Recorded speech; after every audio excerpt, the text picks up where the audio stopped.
Hard Parking, sponsored by Right Honda and Right Toyota out of Scottsdale, Arizona. I'm your host, Jhae Finney, recording from my home studio in Gilbert, Arizona. Hopefully everybody had a great Thanksgiving. We entertained. We always entertain. We always host. Had a game night. Haven't talked about my house in a long time. So we've decided to overhaul the backyard. We're adding a Baja shelf. So if you don't know what that is, that's that area that seems to be really popular now. It's on your pool, but you can put chairs in the water. A lot of hotels, you go to Vegas, the pool on top of Caesars or something, but there's Baja shelves everywhere. So my wife fell in love with those, and that's like the new thing. So we're getting a Baja shelf put in. We're redoing our pool Pebble Tech. We're updating that to a newer Pebble Tech, because apparently that stuff only lasts, 8 to 10 years. Redoing the coping. Going to put up a pergola, have a corner platform. If you've been to my house, all the trees, everything that you've typically seen in the backyard are done. The only tree we have up right now is an orange tree in the back corner of the house that you can't see unless you walk out the back door, you go to the left, you take another left, and it's kind of hidden in between the houses. Probably going to go with artificial turf for the parts that are going to be turf. The front yard is still real grass until I get tired of taking care of it. But it's a big deal. It's an expensive project. Eventually, it's going to have an outdoor kitchen. Putting the platform for that as well. But it's a big thing. I still haven't got my driveway. Here's the thing, and I think I may have talked about this or complained about this at some point. We put a bunch of money into our house. We've basically redone the entire house, for better or for worse. It wasn't a knockdown rebuild, but everything's been redone, except for the master bathroom. And I told my wife the last time, I go, you know what, I'm tired of spending this money. The house looks perfect. Sure, we can add stuff to it, and it's only going to make it look better, but I want my driveway. And what I mean is we have the rolled curbs. And what that means is there's just like a slight kind of up curve before you get to the driveway. And it's like that because we don't necessarily have the same sewer system, draining system on the streets, because it doesn't typically rain here that much. But I consider it a traditional approach, the ramps that you just kind of go from the street to the house. You don't have to go over this little weird curb. What happens with that curb is it scrapes the bottom of your cars. It can scrape a regular car if you go too fast, and it can sure as hell wreak havoc on a sports car. So about $100,000 ago, I said, well, we're not doing this. We're not doing this till I got my driveway. We got a quote on our driveway. It cost more than my wife wanted it to cost. This was 2020 where things just cost a little bit more. But she goes, okay, the next thing we do, we'll do your driveway before we do anything else. So I signed on the dotted line. And again, this was like $100,000 ago, if you include this current project. So I still don't have my driveway. But that is our big house project, and it should be done either by Christmas or within probably before the beginning of February, I'm thinking. It's not a project you want to rush, because I know that you're pouring cement, because you have to pour cement for the Baja shelf. It's got a cure. I don't want them pouring cement and then like 2 days later starting to add the Pebble Tech and build this thing up, because to me, that's a rush project. And you all know you can't rush things, especially like cement, which, is the foundation for a lot of things. As I mentioned at the beginning of the last episode, we did go to Seattle. There were a few things I wanted to recap. I didn't end up doing a dedicated episode like I said I would for the Patreons. So you guys get to hear about the hotels I stayed in, the car that I rented, which is actually pretty cool, and this really awesome event that Yvette and I went to with Alex and Jen. All that and more coming up after this word from 4Wheel Online. Jhae Finney here, and I want to tell you guys about 4Wheel Online. For over a decade, 4Wheel Online has been bringing the best truck accessories and truck parts to enhance the appearance and performance of all trucks and SUVs. They are dedicated to providing an extensive range of upgrades that will match any maker model on the road. Their truck products cover everything you need to give your truck a custom look and added functionality. And if you need a tire and wheel package, head over and use the configuration tool. They carry all the major brands of wheels and tires, so we'll get outfitted today. So visit them online at 4Wheel Online or call them at 813-769-2451. Again, that's 4Wheel Online, the number 4, Wheel Online. I want to get some of the car stuff out of the way first. So we rented a Cadillac XT5 400. And this is a premium luxury all-wheel drive. And I looked it up. It's a 2.0 liter four-cylinder, 9-speed turbo. This thing costs $55,000. And I would describe this as a micro SUV. Now, it's not the smallest, but it definitely was smaller than our MDX. So it had the 2 rows, and then it had storage in the back. But the storage in the back was small. It was just barely big enough to fit both of our roller bags. We don't have the big suitcases. We rarely travel with those when we travel. We usually like to carry our luggage and put it on the airplane unless I buy liquor, which I did. But it was barely big enough for one of our bags each and our backpacks. Our backpacks are always super stuffed. So the storage in this thing wasn't very impressive. The ride was cushy because it's a Cadillac, and I knew that since it's a Cadillac, it'd be a very comfortable ride. It wasn't sporty. I couldn't find a sport mode or anything, which you would kind of expect for a car. It might be in there, but it wasn't obvious. Usually it's obvious. There's a mode button or like a little checker flag or something in cars that kind of tells you what it is you're going to be switching to before you switch to it. But I didn't really poke around too much. Sound system was nice. Had a Bose sound system. But I couldn't help but to think, this is a $60,000 SUV. And I felt like I was driving a monster truck. So it was small, but you felt in your seating position that you were overlooking a lot of things.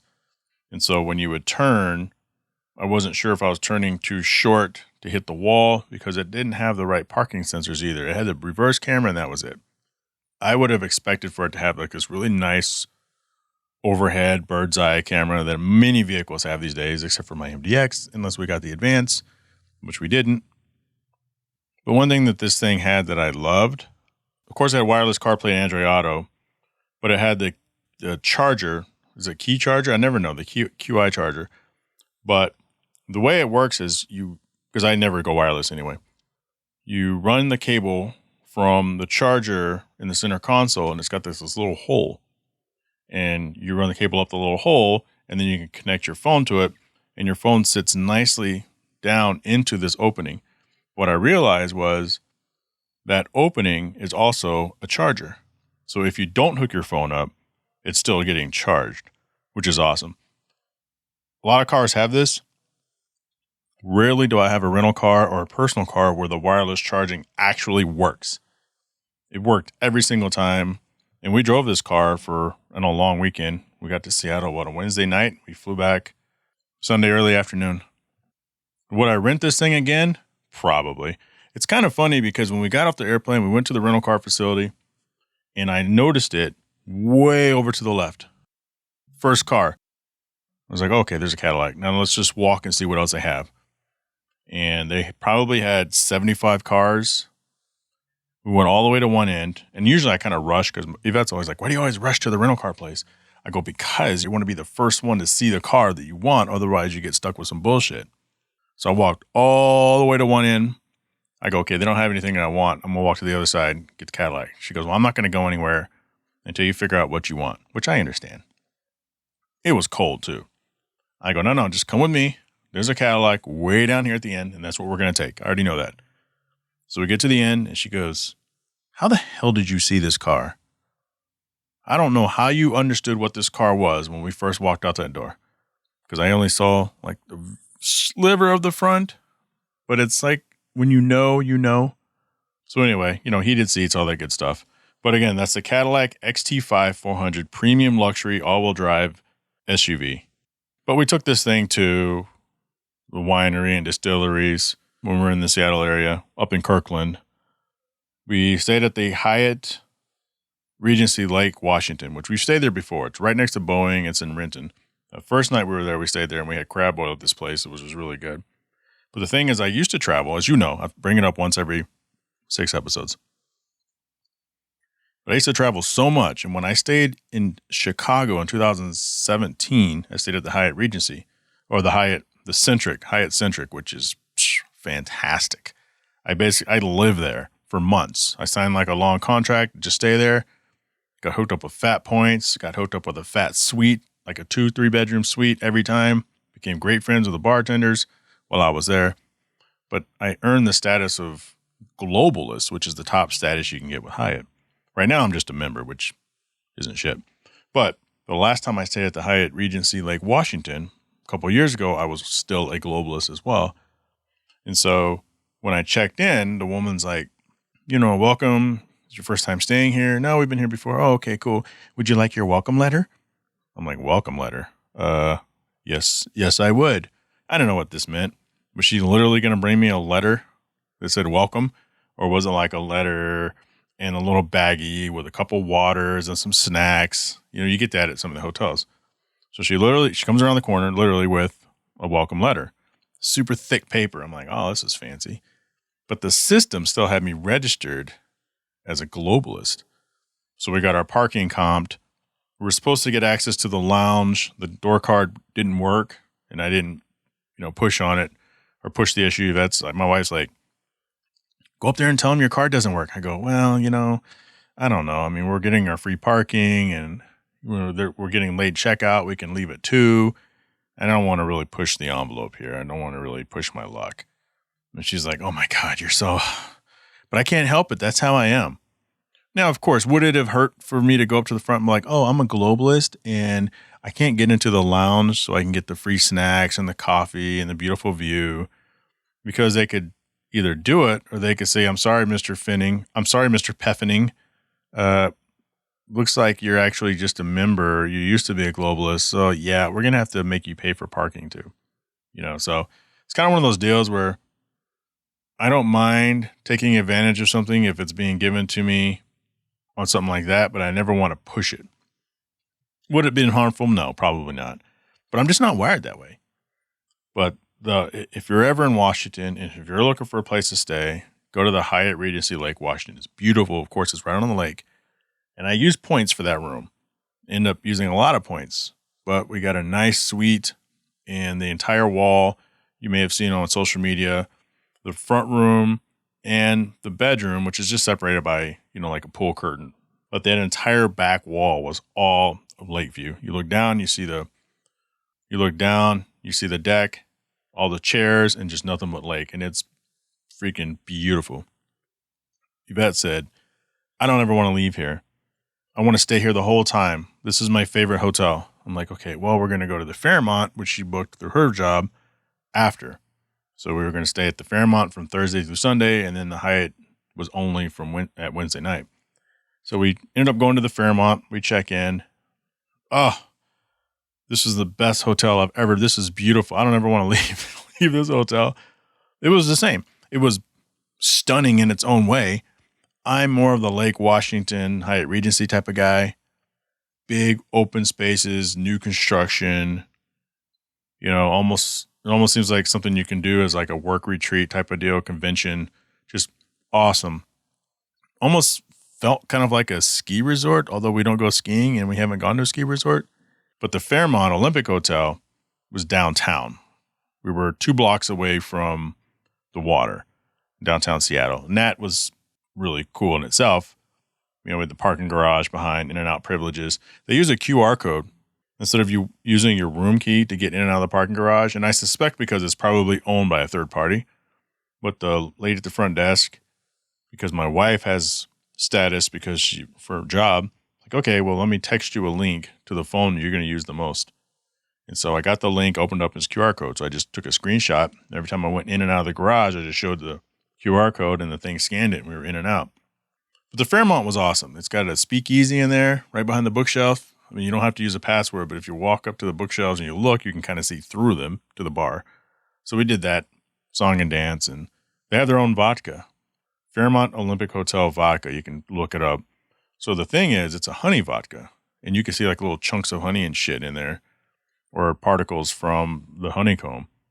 So the story behind that, if I'm recalling it correctly, the bartender was telling me that they have their own honeys on the roof, and that's where they harvested the honey. And they linked up with one of the local distilleries, did a couple of these large batches, got them bottled, and I think the distillery, something happened to the distillery. Maybe they sold to another distillery or something. And so the bottles that they have there at the Fairmont are pretty much the last of the bottles. So I ordered a couple drinks. I usually get the vodka on the rocks, and decided before we left, we'd just buy a couple bottles to take home with us. I'm like, okay, well, this is the only place you can get it. They're really cool looking bottles. It's a really cool product. And I usually don't drink flavored liquor, especially if it's something super sweet on top of the alcohol, that combination is pretty much murder for me. But I bought a couple bottles. Kind of expensive for vodka, $75 a bottle. I didn't know until I said, let me get 2. They go, you want 2? I said, yeah, I want 2. Okay. That'll be $150. I go, oh, okay. Because I'm thinking the way I drink, sometimes I can go through a bottle of vodka in like 3 days. And I wanted to drink another one. So I said, okay, well, can I add just one of those on the rocks? So I ended up going upstairs with 2 full bottles of vodka and then 1 on the rocks. It's funny though, because now that I've been home 2 weeks, those bottles are still in the bedroom on the nightstand right next to where I sleep. I haven't brought them out yet. And no one's going to drink them. No one drinks vodka like I do around here. My wife loves vodka, but she drinks Tito's like everybody else on the planet.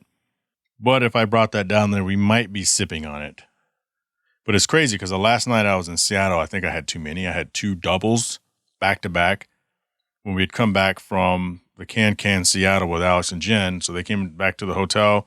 We kind of chilled out in the little commons area, which was super awesome. It was like a nightclub loungy in itself. So it wasn't like you're just sitting in the lobby of the Courtyard Marriott having a couple drinks. Awesome atmosphere, but I probably shouldn't have ordered those. I kind of blew past this, but the Can Seattle. Now, how do I describe this? Because it's something that's very difficult to describe. Because it's almost like a burlesque. It is a burlesque show. If you guys know what that is, you can always look it up. But it's like the burlesque meets a Christmas play meets acrobatic circusy almost, but not really because no one's really flying around you. But we walk into this room and the way it's decorated is really cool. It's hard to describe. And my linguistics, my vocabulary isn't that great, but it's almost like a throwback, not really circus, but if you think back to the really old if you think back to the really old, like 1800s, 1700s, maybe 1500s to when you see, some special acts in town, right?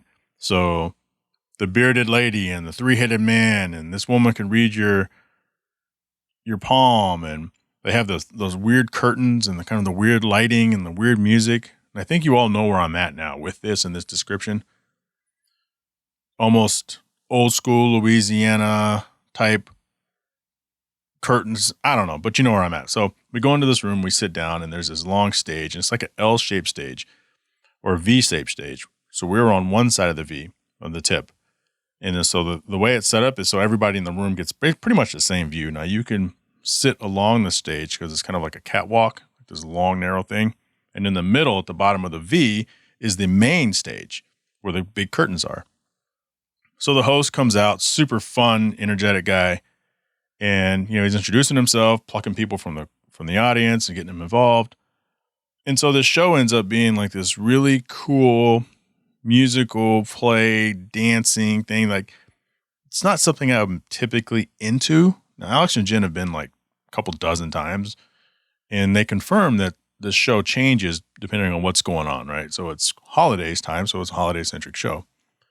But the main host guy who came out, he ended up being pretty much the main central character amongst the characters to this play Can show. All these people are out of the world athletic. Beautiful voices. When they started singing, I'm like, holy shit. These people can flat out sing on these solos. All of them. And the women are kind of like half stripping, but not really. So they may have like little stars on their tits, but they're flipping around like, I don't know. It's hard to describe, but it was really cool. It's a cool event to go to, and we're eating while we're doing it. So we're having a couple drinks, some appetizers as part of the ticket package that we did. But I'm glad we went. Now, if it was here in Phoenix, it's not something I would typically go to more than once. But just like with Alex and Jen, if we had people coming into town and they were looking for something really cool to do, we'd be like, yeah, we should go. And then we would go with them. It's not really something I would go to with Yvette on a regular basis, but you guys know the type of stuff I consume, and that typically isn't it. But I'm also not a plays guy. But when we go, like when we went to New York, we went to go see, I forgot what it was called, but it was a Wizard of Oz. Some of you listening may know. I can't, Wicked? Is it called Wicked? It's a Wizard of Oz world play. I think it was all about the witch. The Wicked Witch of the East or the West or whatever. And that was really good. So I enjoy that stuff, but I have to be on vacation to even want to do it. We go to Las Vegas, so we see all the Circuit du... I never say it right, but you guys know what I'm talking about. Circuit du Soleil, Circuit du Soleil, Circuits of the Olay, Circuit du Soleil, Circuit du Soleil. But you guys know what I'm talking about. We go to that, and it is fantastic every time. So yeah, that was pretty much Seattle. Great time. Think I'm done traveling. I didn't go to the Purist Group toy drive. Just like I said, I probably wasn't going to do. I just, Sundays are my busiest days. It's Christmas time now, so I got to hang up lights, the yard blow-ups. Just don't have time for that. Before I wrap this up, I had a random thought the other day, and you guys know I used to have a random thought of the week, but it's something I've thought about for a while. And I think about this usually when I'm at the movies, which, by the way, I still haven't seen The Marvels or Miss Marvels. Wait, it's The Marvels, right? The new MCU movie, which is crazy because I'm such an MCU nerd fanatic. We almost always go the first weekend a Marvel movie comes out. And then when the shows come on Disney Plus, we watch all those. And I'm only 2 or 3 episodes into Loki season 2. And it's really weird. And maybe I'm getting burnt out, and I still love it, but maybe I'm just getting burnt out on just having to go out and watch those things, or I just feel like I don't have enough time to do that anymore. But my random thought is, so I was watching the Coke Zero commercial, and the guy is drinking a glass bottle of Coke at a game. Looked like he was probably at a high school game or a college game. They don't really tell you what they're watching. It doesn't really matter. The whole thought of it is selling the excitement of having a Coke at it and having a good time. And I also notice when I'm at the movies, they do the same thing. They always have a bottle of Coke or glass bottles of Coke or Pepsi or whatever they're pushing. But no one serves bottles. And I know it's just a commercial, but my brain is like, you can't go to the movies and get 2 bottles of Coke and a popcorn. You get these giant cups. And they're usually the movie branded cups. Especially you do the rewards where you bring the cup back and you can get a full Coke for like $1.50 or $2. And if that's always like, that's such a great deal. I said, yeah, they trick you into thinking it's a great deal because they charge you so much the first time. You can go buy a 2-liter bottle of Coke for $1.20 or $2.49 or something.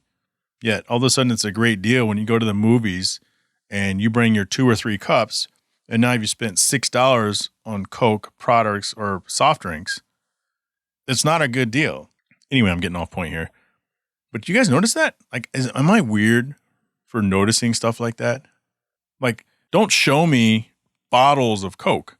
I know Coca-Cola is the people.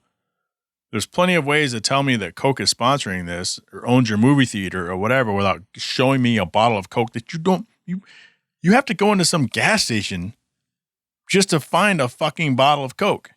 Anyway. But when you're at the movies, show me a cup that's a cup of Coke. How many guys think about this? When you go to the fair or some other thing, some other event, and you order anything, whether it's a Coke or not, it's probably going to come in a Coke cup. Those little throwaway paper Coke cups. They're like the plastic lined paper cardboardy cups. Like we see them everywhere. And it's always the red cup. And it always says Coca-Cola on the side. Like, show that in the movies. I know I'm making a big deal out of something that's essentially nothing. So, with that being said, I want to thank Right Honda and Right Toyota. Right Toyota has a toy drive coming up on December 10th. I will be there.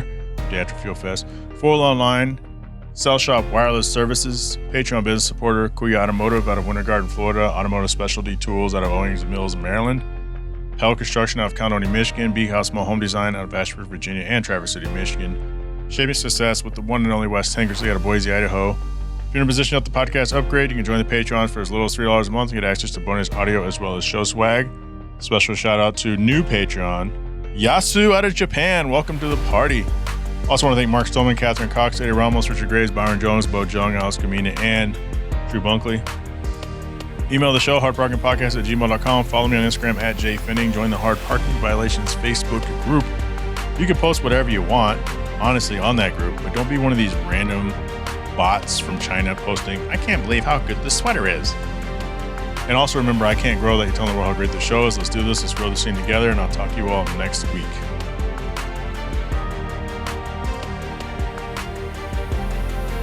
Now it's stripping time. Ain't nobody got time for that. Shut up!